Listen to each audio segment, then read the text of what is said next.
Hey guys, hope you're doing well.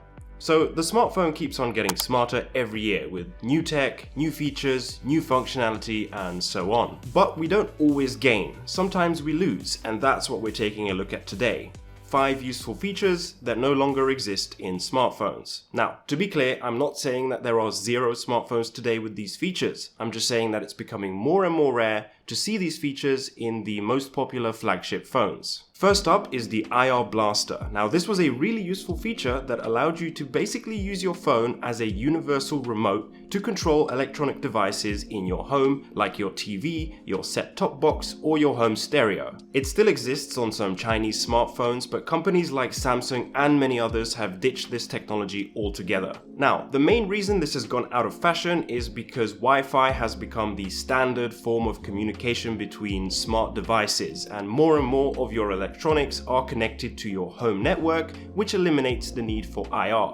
Not to mention, with IR you need to have direct line of sight to the device you want to control, and you would need to aim your smartphone directly towards that device like you would with a remote. In any case, it's a cool feature which would still make it easier to communicate with some of the older, less smart devices in your home. Next up is the elephant in the room, the audio jack. Now, again, there are still manufacturers who are releasing phones with audio jacks, and funnily enough, they are now able to use this as a unique selling point over their competitors, whereas just a few years ago, it was a standard inclusion on any smartphone. The fact is that wireless headphones and earbuds have become hugely popular in the last few years and, dare I say it, fashionable. And whilst it's true that for the absolute best listening experience, you would still want to go with wired headphones, the fact is that most phones had pretty average DACs or digital to analog converters inside them.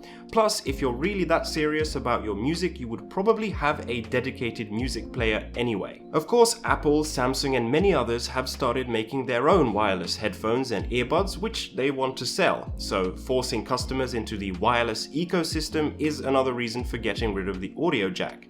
But then again, the audio jack itself does take up quite a bit of space inside the smartphone, which they can now use for other things. The next feature is the physical keyboard. Now, it's very obvious why they got rid of this. It took up way too much space and it was essentially wasted space unless you were actively using it. The screen that replaced it can be a keyboard when it needs to be, and it can be a screen when it doesn't. That said, there is something special about a physical keyboard, and my old BlackBerry Curve still had the best phone keyboard I've ever used. Now, if you're a fan of the physical keyboard, I have some good news for you because it looks like BlackBerry is making a comeback from the dead in 2021.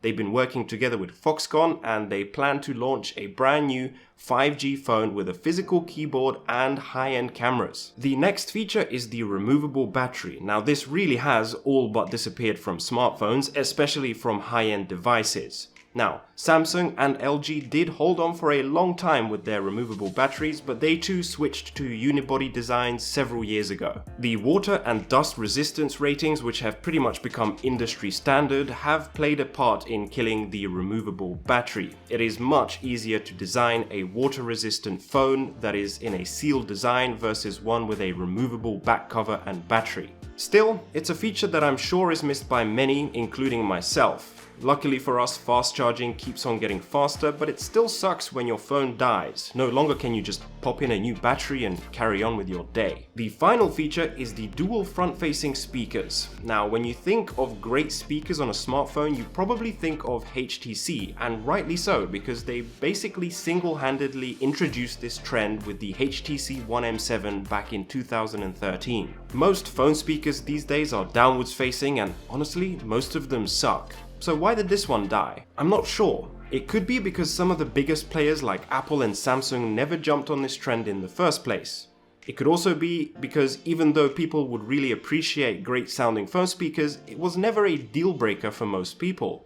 And it could also be because the screen to body ratio became an important marketing tool for companies to make their devices seem more sexy and desirable. Who really knows? But the fact is that even HTC themselves eventually ditched the dual front-facing speakers with the release of the HTC 10, which interestingly is around the time they started to disappear from the market. And those are my top 5 useful features we've lost from smartphones. Do you guys know of any more useful features we've lost? let us know down below in the comment section. Thank you guys so much for watching as always. If you enjoyed this video, please don't forget to leave a like, it helps the channel out a ton. Subscribe if you haven't already, and I'll see you guys next time.